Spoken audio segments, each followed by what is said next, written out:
You and Nate, you guys do seminars all across the country. You're here in Deerfield, Florida.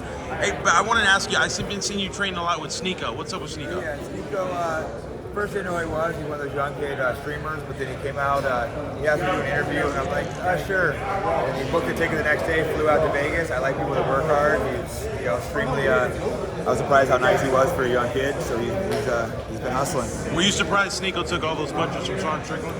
Yeah, he showed he had heart. I warned Sneako going in there. I'm like, if you choose to, he's gonna beat you up.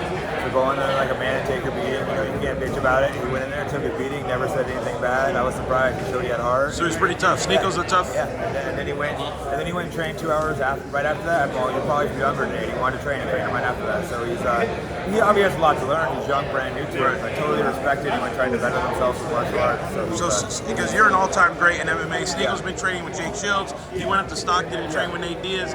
Does Sneako have a future in professional fighting?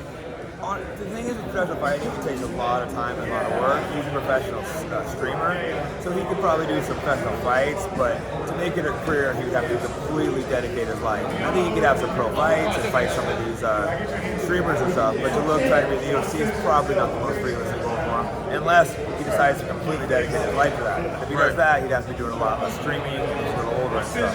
Hey, I think he definitely can become a very talented fighter, but it's the difference between being a talented fighter versus elite in the world. Right. Hey, Jake Paul versus Mike Tyson was announced. So you got in that one?